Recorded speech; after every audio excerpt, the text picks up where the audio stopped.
Welcome into Surviving Paradise, the podcast that helps you navigate the spiritual paradise of Jehovah's Witnesses.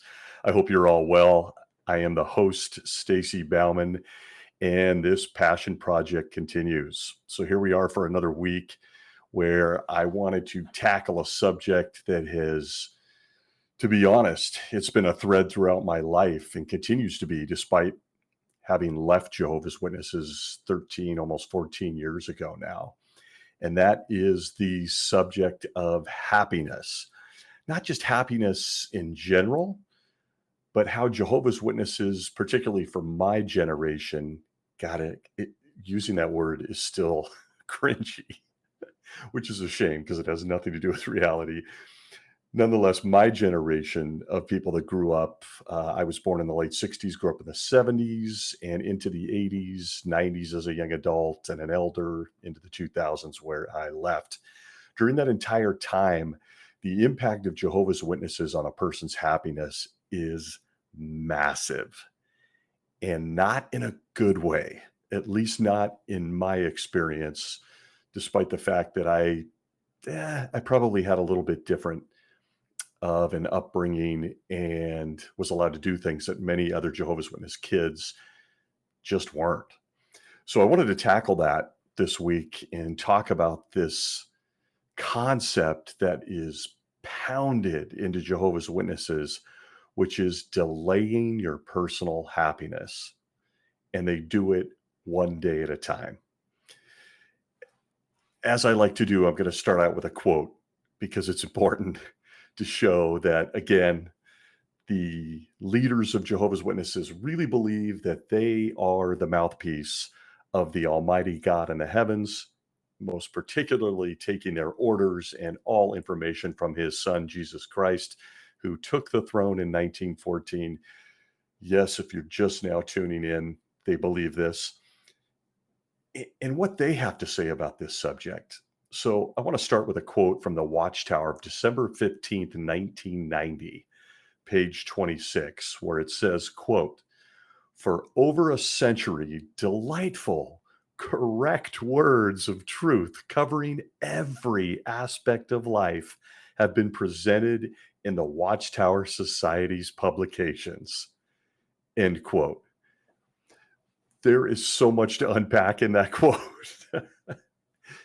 Whether or not what they've taught is delightful and correct, see past podcast episodes for some of their new light and wisdom, everything from tinfoil and the cure to cancer to how to discipline your children, if you should take blood or not. So there's no question that Jehovah's Witnesses and the governing body of Jehovah's Witnesses has commented on every aspect of life, as this quote says. It's pretty debatable whether anybody would consider them delightful or correct words. We've debunked that. But what's more appalling is how all of this constant stream of commenting on literally every aspect of a person's life, as it says there, Watchtower, December 15th, 1990, page 26, if you're a witness and want to look it up, and how constantly commenting on everything impacts a person's psyche, their emotions, their day-to-day life. So, as stated, for well over a century, the Watchtower Bible and Tract Society has been claiming to be God's personal reps here on earth. Their advice, their counsel, their words, they're said to be truth. Jehovah's Witnesses call it the truth, ironically. They've gone out of their way to comment on just about every single aspect of a human being's life. And aside from the fact that literally hundreds of their teachings have changed, they've warped, some have been discarded, proving that they're not printing or sharing correct words of truth. What's ironic is that the Bible itself is largely silent on the majority of matters in a person's life. It's mostly silent. The Bible doesn't discuss so many of the things that drive a Jehovah's Witness's life. Doesn't discuss it, doesn't even allude to it, which is, exactly what this podcast is about, which is navigating this quote unquote spiritual paradise, which is really not a paradise at all. case you haven't figured that out yet. The, the Bible doesn't comment on whether or not a person should celebrate birthdays. It doesn't comment on major motion pictures coming out of Hollywood and their rating system. It doesn't comment on playing school sports, doesn't comment on higher education or going to college. Yet the 8 guys in upstate New York and the Watchtower Bible and Tract Society has commented on all of those things and many, many more. And while some will point to verses or principles found within the pages of the Bible, the author, as claimed, which is God himself by Jehovah's Witnesses, he didn't see fit to include any of that stuff for some odd reason, despite the fact that this book, the Bible, and this religion, Jehovah's Witnesses, is the one and only thing they claim you need to survive an impending fireball and Armageddon. God, for whatever reason, just didn't comment on these things. Guess he apparently wasn't interested, or maybe they weren't as important. But the guys in New York have, and they've gone into great detail. And you're going to run into Jehovah's Witnesses that easily dismiss the pervasive control the governing body has over what is now roughly about 8 million Jehovah's Witnesses. But you don't have to look far to see the massive damage that this steady stream of what they call spiritual food does to a person's psyche. And in my opinion, and myself growing up, that's where we land on this subject this week. Nowhere has that been more evident in my life than the constant reminder that each of us should delay our happiness. Happiness isn't something you need to necessarily have now. Now, they'll say that you do. They've even claimed that they're the happiest people on earth. I'll get into some of their quotes. But it's not really what the message is. It's much more fair to say, if you grew up a Jehovah's Witness or you're currently a Jehovah's Witness, that they should use the word content. Try to be content with what's going on now. Being off the rails happy, filled with joy, excited to face every day. Don't go there. It's not true. It's simply not true. They'll use every catchphrase they can think of. Wait on Jehovah. Let's wait for new light. They'll go down all kinds of verbal and mental gymnastics. But one thing's for certain, the steady stream coming out of the leadership of Jehovah's Witnesses is not encouraging people to get the most out of life today, to be happy today. It just isn't there. And I've seen such a massive impact personally on my life. And I saw it the entire time I was growing up. Because if you're a kid, again, taking this all from my perspective, I'm certain that if there is a podcast for every generation of Jehovah's Witness, they're going to have different takes on this. They may say that their generation was the most unique, but here I am. My perspective tells me that my generation was the most unique because Jehovah's Witnesses saw massive growth during my lifetime. Born in the late 60s, my mother raised a single mother, was baptized in 1972. So the Truth Book, the Blue Book, for anybody who's a newer Jehovah's Witness or young, had a massive, massive impact on this organization. It was their first real, pocket Bible study aid, covered everything A to Z, and then a whole lot of stuff that it shouldn't have covered. And it saw the birth of really significant growth within Jehovah's Witnesses. So, but this concept of just being somewhat content today, instead of being genuinely from the heart happy, is woven into every single thing they do. The word propaganda comes to mind. The word brainwashing comes to mind. Whatever word you want to label it as is certainly up to you. And I would love to hear, again, from people of my generation or not in what they see. But during that time, particularly where I came of age and learned how to read, which was the 70s, the Truth Book was probably the first real book I looked at, so to speak, as I matured. Of course, there was the My Book of Bible Stories book, which I believe was 1978. I don't have that in front of me. There was the youth book, which was in the late 70s, which gave me a distorted view of puberty and everything else that surrounds that. But that truth book and that time period on the timeline for Jehovah's Witnesses with the governing body, which by the way, I might add, the term governing body had never seen the light of day before 1971, 1972 at the annual meeting, which raises a whole bunch of other questions, but I will try to stay focused here. I'll try to drink some coffee, get this ADHD under control during this episode. But during this time period, it is really when they began to see growth and they began to see a push for the paradise earth. Now, granted, that goes back all the way to 1932. But with growth and with people coming into this organization, the push was that you were going to live forever in a paradise earth. That was the push.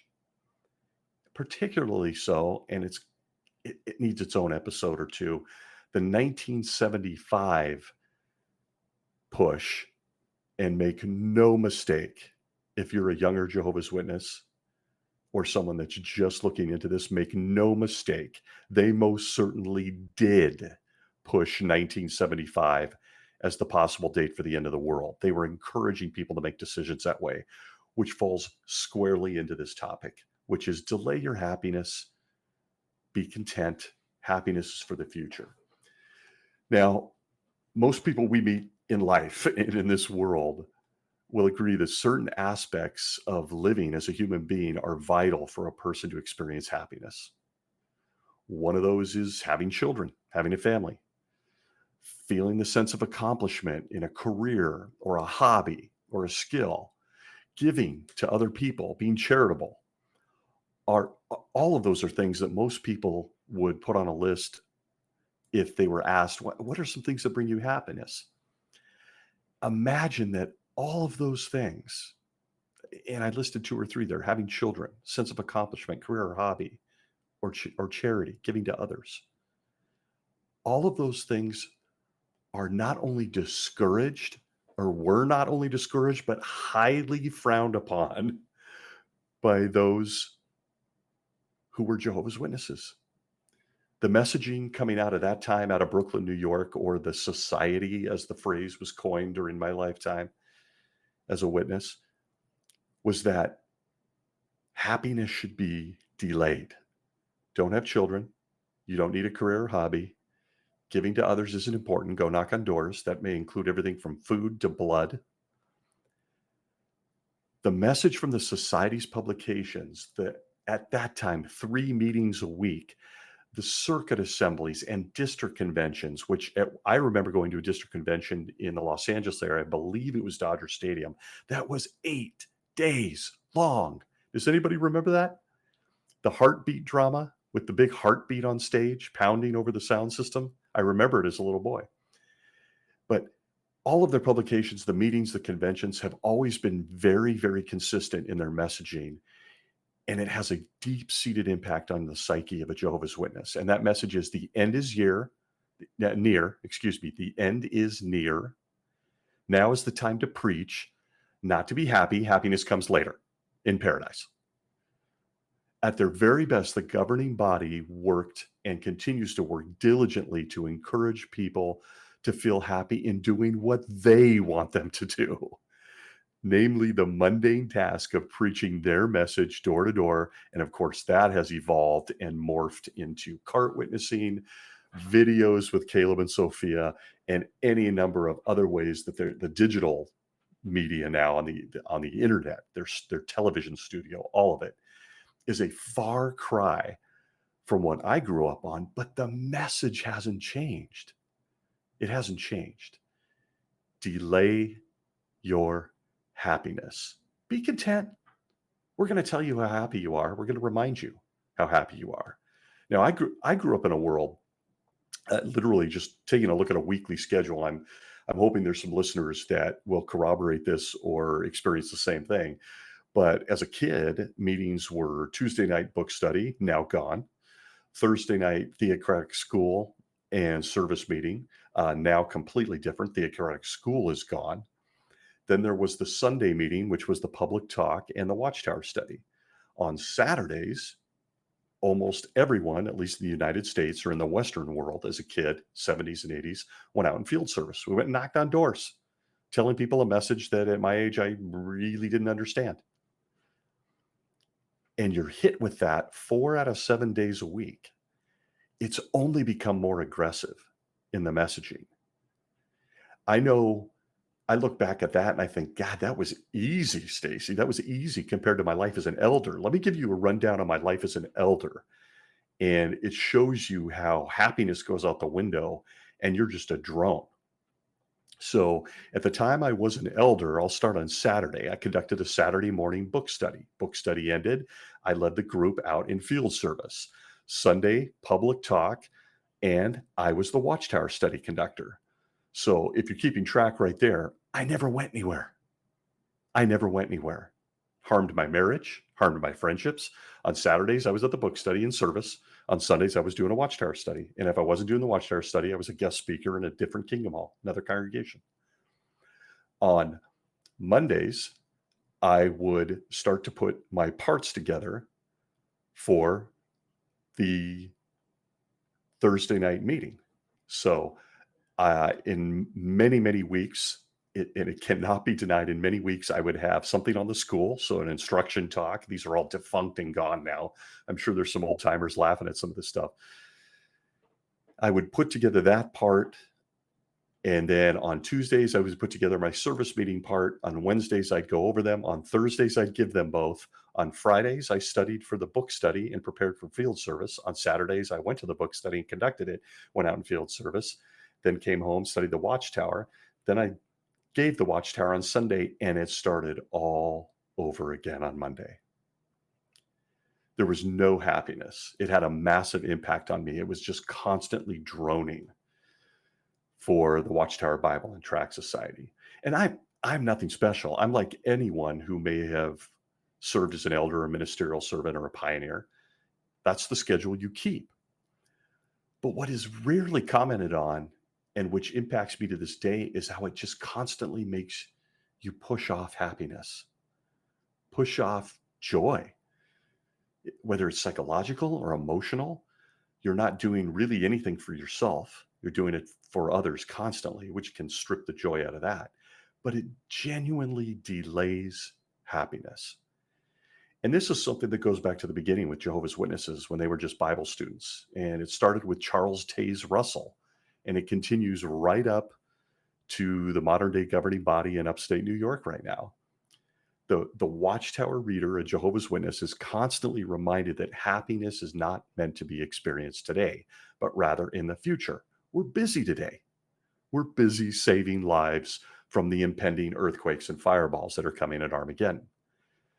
So if you doubt that, let me give you some things to think about. Consider some examples. Now, this spans over several generations. And again, I mentioned my experience is mostly the 70s and 80s as a kid, 90s, 2000s as an adult. But from the very beginning of this organization, delaying your desire for a family, for a career, or even your general well-being, your happiness is expected. You're busy. These are the last days. This world is going to burn up. Don't be happy now. Find very little joy. Get busy doing what we need you to do. Here's some quotes spanning through several generations, reaching back. The first one's from the Watchtower, November 1st, 1938, page 324. Quote, "There is no reasonable or scriptural injunction to bring children into the world before Armageddon, where we are now." That was 1938. They said they were up against Armageddon then. Let's do some quick math. 2022, 1938, right. The trend was strong, and it continues to this day. The end is always coming. You don't need to be happy. You need to be vigilant. But did you see that? They were literally encouraging people to not have families, to not have children. And before you go sideways here, there was people that obeyed that. They never married. They never had children. They just push their happiness, one of the normal parts of a human being's life in their limited time on this planet. They pushed it out and couldn't experience it. Oftentimes, people who figured it out, it was too late for a female. She can't have a baby past a certain age without risk. Unbelievable.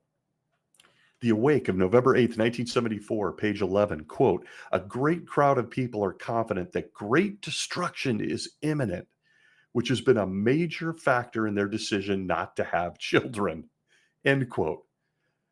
They were pushing it in 38, saying, where we are now, it's Armageddon time. All those years later, in 1974, they said it again, don't have children. Speaking of the Society's preaching work, Watchtower, 1988, March 1st, pages 18 through 22, quote, "It is therefore appropriate for Christians to ask themselves how getting married, or if married, having children will affect their share in this vital work of preaching." 1988. So you can see decade by decade by decade, Jehovah's Witnesses have been encouraged to delay having a family, to delay having one of life's greatest joys. I mean, that might be debatable. Some people don't necessarily want to have kids, but imagine being someone that did. And you believe this messaging is coming from God or his son Jesus through the guys in New York. But it just keeps getting better. And I'm about to hit on a quote that's very famous with many Jehovah's Witnesses, certainly with Jehovah's Witnesses in my age group. And this quote impacted my life severely. It impacts my life today in 2022. I'm not being dramatic. This has impacted generations of people. This quote, and many will recognize it, is from The Awake, May 22nd, 1969, page 15. Quote, "If you are a young person, you also need to face the fact that you will never grow old in this present system of things. Why not? Because all the evidence in fulfillment of Bible prophecy indicates that this corrupt system is due to end in a few years. Therefore, as a young person, you will never fulfill any career that this system offers. If you are in high school and thinking about a college education, it means at least 4, perhaps even 6 or 8 more years to graduate into a specialized career. But where will this system of things be by that time? It will be well on the way towards its finish, if not actually gone." End quote. Awake, May 22nd, 1969, page 15. The result of that type of counsel, and you saw some examples about just having children overall, but then they address kids. They address children and tell them you're never going to get old. I'm here to tell you that this guy is 54. My hair is silver.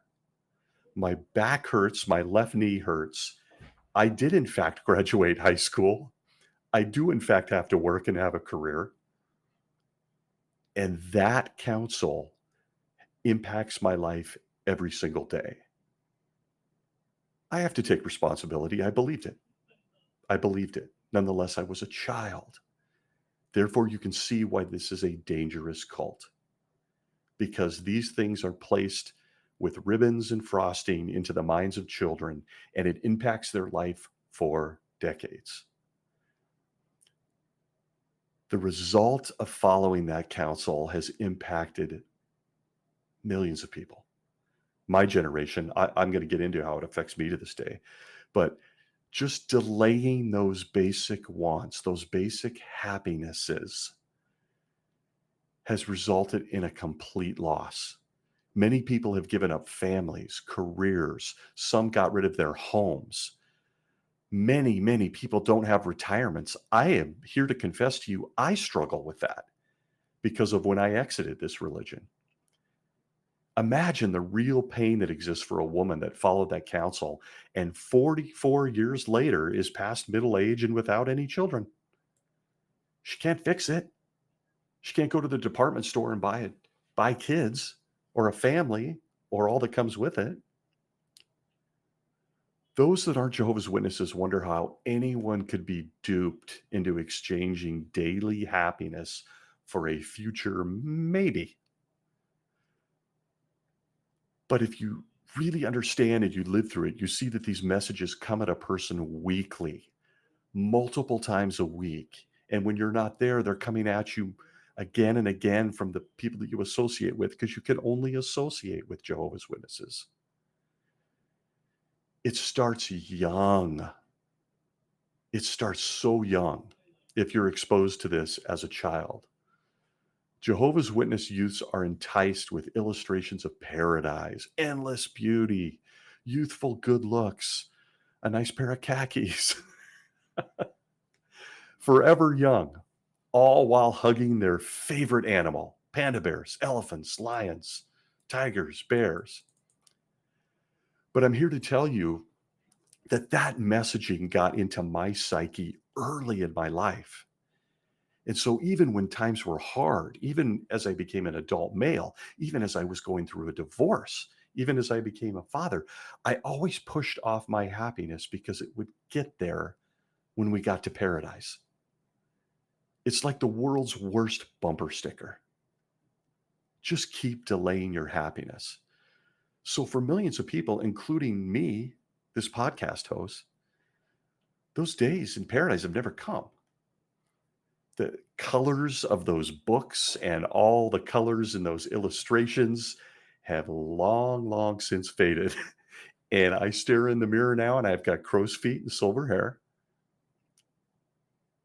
and all kinds of, what, to be fair, even for myself, hangups that come from the fact that we didn't prepare for the future, that we weren't happy in the moment, but that we were consistently delaying our happiness as we were commanded to by the leadership of Jehovah's Witnesses. But imagine the pain endured by many people that are alone, that are single. Thousands of Jehovah's Witness women who've delayed dating or marriage, believing they would be taken care of or meet a perfect man in a paradise earth, continually being reminded that it's going to arrive any minute. So if the pickings are slim and you're holding out for Samson, it never came for these women.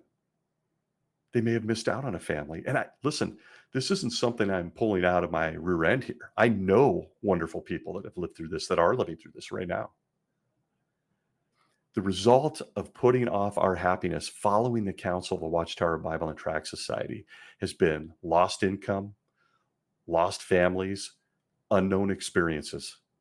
Tragedy doesn't even describe the aftermath of obeying these guys. The lost opportunities are only measurable in tears, in depression, in grief. Because a lot of the decisions and the things you gave up in delaying happiness aren't things you could fix. So it begs the question that as you sit there in a kingdom hall week after week and night after night, from the time you're a child, if you're unfortunate enough to be there, or even as an adult looking for answers on this planet, the result is pain.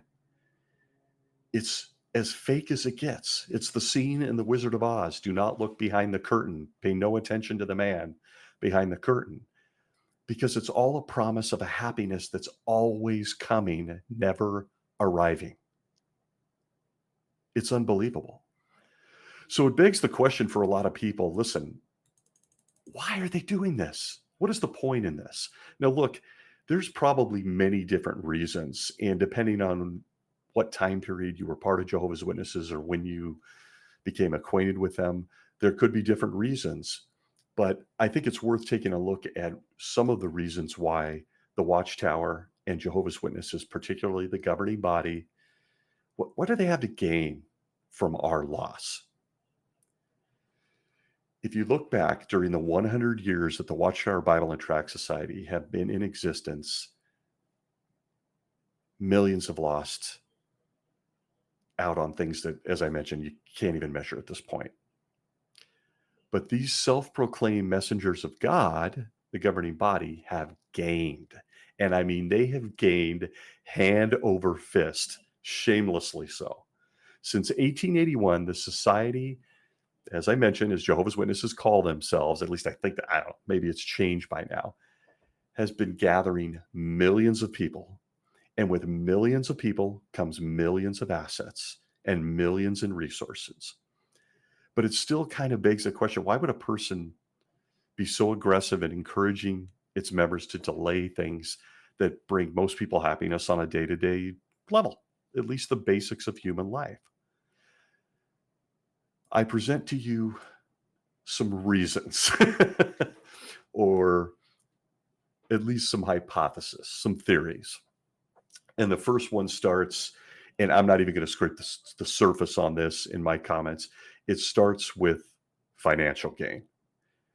So in 1881, the Watchtower Society was just a group of little Bible students located in humble Pittsburgh, Pennsylvania. According to the Zion's Watchtower issue of January 1882, they received donations totaling a whopping $35,391.18. Their first president, as we all know at this point, was Chuck Taze Russell, who was an interesting character unto himself. But upon Charles Taze Russell's death in 1917, Joseph Rutherford, who might have been one of the biggest creeps to walk this planet, assumed command of the society. He grew the small publishing group into a major corporation. He had a legal background, which is where he got his nickname, the Judge. In the 20s, preaching and distributing Watchtower literature door to door became a requirement for Jehovah's Witnesses. You often wonder, when did this whole preaching thing, I mean, the jokes are endless, the memes of witnesses knocking on people's doors. But that didn't really start, again, until the 20s, after Joe informed all of us that Jesus had, sent a message claiming in 1919 he was the best guy to be his best friend and the man for the job here on earth, along with his pals. So, with a completely free labor force, Rutherford was able to canvass the world with this literature. He turned a publishing empire into truly a mega empire. And he did it all under the veil of it being a command from Jehovah God, from his son Jesus. Now, in order to utilize this amazing force of labor, the message started to change. It took a different tone. And if you go back and look at all of his literature, all of his books, they call it the Rainbow Collection because of the color of the outside of the books. And you listen to some of his convention speeches and talks, the history that Jehovah's Witnesses believe identifies them as the one true religion.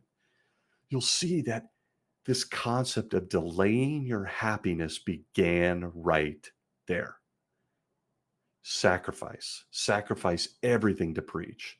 Delay your dreams, delay your happiness. At this time, up until 1932, he was claiming they were all going to heaven with him. You may want to look into that if you're a Jehovah's Witness hearing that for the first time. Everybody was going to heaven. Then in 1932, another group popped up. They were going to live forever on a paradise earth. But it was there that people started to give up families. They started to give up jobs, homes, their health, anything to help Judge Joe grow what is today modern day Jehovah's Witnesses. So I have not looked into the financing. Full disclosure, I know that it starts with a B and ends with illions. But I can tell you that by the time I left, by 2001, the last available financial records that I looked at for the Watchtower Bible and Tract Society showed that their revenue for that year, remember they started out at $35,000. At the end of 2001, their revenue alone was $951 million. It's been estimated that along with the real estate, the property holdings, that their assets are in the multiple billions. And as you know, they, since I've left, have built a brand new state-of-the-art facility in upstate New York in Wallkill. They're now building another newer resort-like facility nearby in upstate New York. The name escapes me. Starts with an R, the town. They're not hurting, despite the fact that their messaging asking for money is now trickling down to even children in Caleb and Sophia videos. Pixar characters now tell you to give up your ice cream. The guys in New York need more money. How many publishing companies do you know that claim over 7, almost 8 million publishers in their workforce who all work for free? For free. Not only are they working for free, but they themselves are donating their money and their resources to this organization. So when you ask, why would these guys be so aggressive about getting people to delay their happiness? I propose to you that it's to build a world-class, all-free labor force to canvass the earth with their ideas, to manipulate and coerce people into supporting them. As you've seen in recent videos, I can't even believe they have a television studio. For us old timers, look, television, the internet were tools of Satan. Now they use them both, and they're both high-tech operations. That costs money. That costs money. When a person just considers the history of the Watchtower, where they've been just in the last 15 to 20 years, and then compares it against Jesus Christ of the Bible, they come away just a little bit puzzled. I mean, at Luke 9:58, it's obvious where it states that the Son of God doesn't even have a bed, much less a view of Manhattan or a pond or lake in upstate New York with state-of-the-art facilities, a television studio, and a publishing empire. Missed the memo. Jesus himself said, "Fox have dens and birds have nests, but the Son of Man has no place to lay his head." Not true of his 8 guys that he handpicked in upstate New York. You can see in current jw.org episodes, they're even wearing Rolexes. It's shameless in what they're doing. But again, if you're comparing this alongside the claim that Jesus chose them and their message is delay your happiness, serve us, the end is near, the end is near. Again, look at Jesus, Matthew 21:12. Jesus took it a step further. He says, Jesus entered the temple courts and drove out all who were buying and selling there. He overturned the tables of the money changers and the benches of those selling doves. The Son of God really doesn't come off as a real estate magnate, moving property in the billions. When they sold the Brooklyn property, which was the former Bethel world headquarters, they got millions for that. Millions and millions.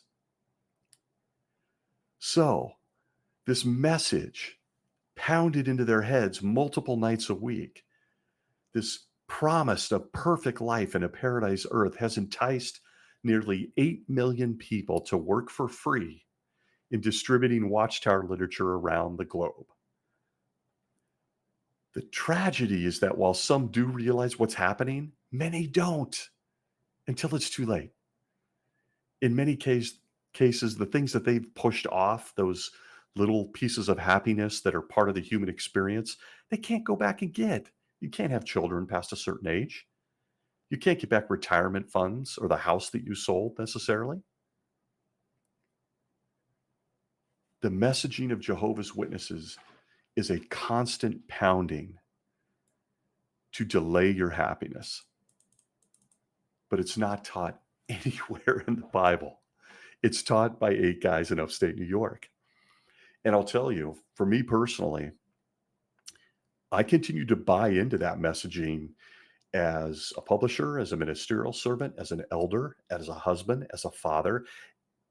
And I would love to hear from other people, but I began to approach every piece of my life with that in mind. Push it off. Push it off. We're at the end. Paradise is coming. It literally oozed out of my pores. It colored every decision I made, whether it was going for a job, one that I would have liked to have explored, but I don't have the time to or the resources to now. Or in my case, even in my relationship going through a divorce, how do I solve this thing knowing that in paradise, all of this will be wiped out? I don't need to be happy right now. These are things that really dedicated, devoted Jehovah's Witnesses tend to dwell on and think about. But it's not taught in the Bible. That's simply taught by the guys in New York. The Bible, for those who are still spiritually minded, and we respect those who believe the Bible or might be Christians or of another faith, but the Bible, as well as really many, many other holy books that give advice on spirituality, almost always portray their God as a happy God. The Bible does. That Jehovah is the happy God. If you think about that and you let that sink in, you begin to realize how fooled Jehovah's Witnesses have been. This guy has been, and this guy included. I mean, those of us that are parents don't consider ourselves happy when we see our children are suffering or are unhappy. The Bible talks about us being made in God's image, which means that each of us is given the privilege of reaching our full potential now, not in a paradise earth. The potential to obtain the things we want, that we enjoy, that may add to our lives. That includes families, children, romance, hobbies, some things materially that we might like, good meal, good wine, whatever the case may be. And that just isn't the message of Jehovah's Witnesses. They wrap it up in a really multicolored frosting, if you will. They bake that cake and they make it look good, but it is not reality. The depression rate among Jehovah's Witnesses is through the roof because, again, you don't need to be happy now. Anything you're experiencing now will be gone. We're going to be in a paradise any day now. They've been saying that for well over 100 years.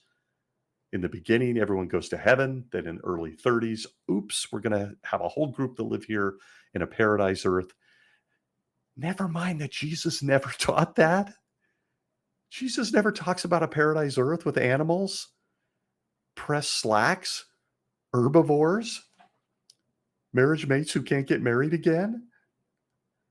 Everybody loves fruit. No one wants to have a barbecue. Everybody's got a house up on a hill overlooking a waterfall, despite the fact that the earth only has so much landscape like that. Jesus didn't teach that. So you can see the danger of this concept, and it's slow. It's like water dropping on a rock. As you attend the meetings, as you attend the messaging is clearly, you don't need to be happy now. Be content. We're going to talk about you being happy now. We're going to talk a lot about it, but it isn't really what we want. Because if that thing that makes you happy, like a family or children or a job or traveling, or just not going and knocking on strangers' doors, telling them you're right, they're wrong, and they're all going to die. That is not part of the life of a Jehovah's Witness. You don't need to be happy now. You need to be telling people how happy they're going to be someday while we leverage you into bringing more people into this organization, more people, more resources, more assets.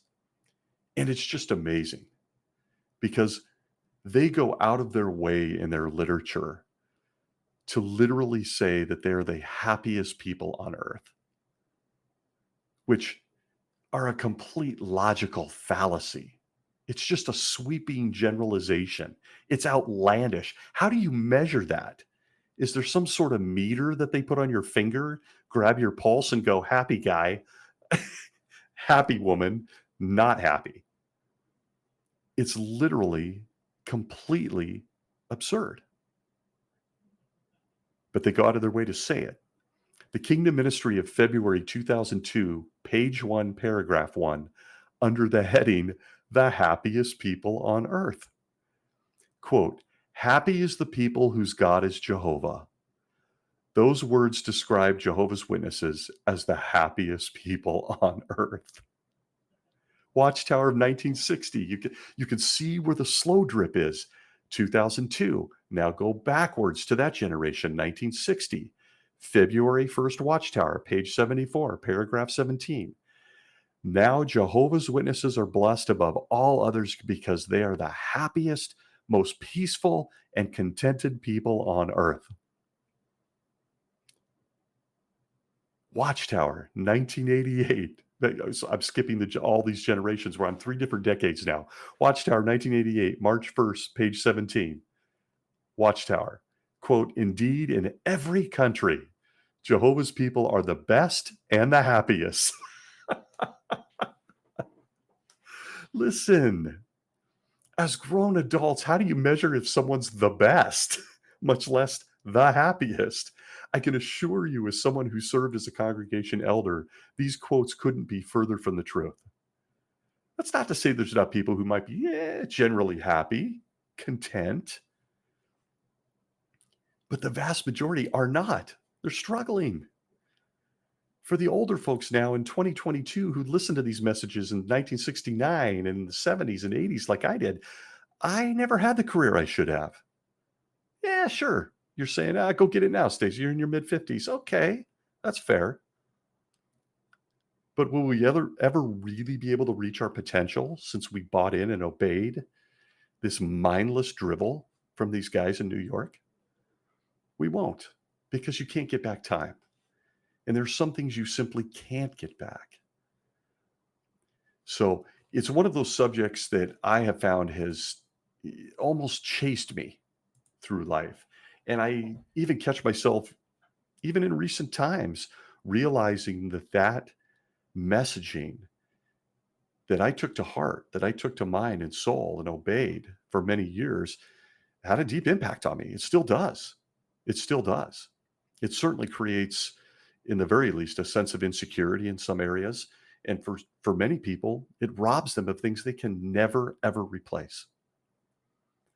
So on the subject of delayed happiness, and I'm really speaking to people, well, let me think about that. I'm speaking to people of my generation primarily because, of course, that's where my perspective comes from. But even newer Jehovah's Witnesses today, are you happy? Are you genuinely happy? And if you aren't, why not?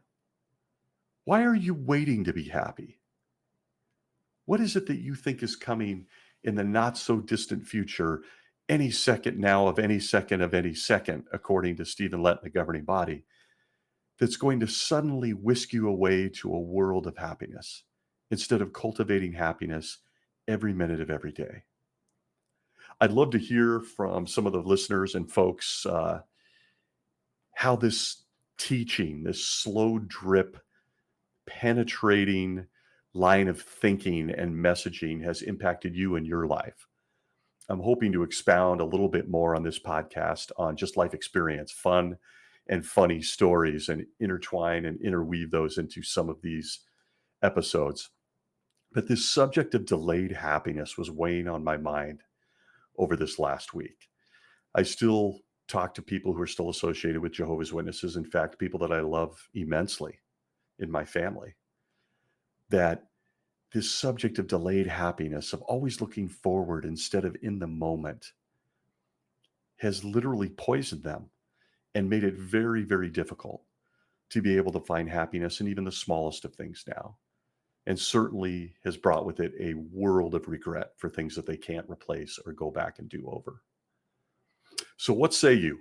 I'd love to hear from some of you out there. I appreciate the comments on social media, YouTube and the like, as we grow this thing and expound on and lay bare even my own experiences. They're coming. I'm not going to spare myself on some of the good, bad, the ugly. But I'd love to hear from you. How has this concept of delaying your happiness, these teachings, affected your life? And God, I know reading some of this is going to break my heart. It really will. So let's focus in on those of us that have figured this thing out, on helping other people who are trying to figure it out, and also in our own happiness day after day after day. Let's do it. Let's do it. Okay. I thank you all for listening. I appreciate all the encouragement and great comments coming from all of you out there. I am continuing to play with this thing and figure out exactly what I want to do with it and where I'm going. So thanks for taking the ride with me. I really appreciate it as we navigate the spiritual paradise of Jehovah's Witnesses. Thanks again this week for joining me on Surviving Paradise, an XJW podcast. We will see you next week.